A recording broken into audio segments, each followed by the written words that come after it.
ఉదయం కాగానే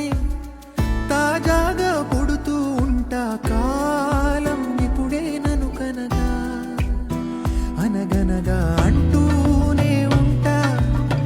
ఎప్పుడూ పూర్తవనే అవకా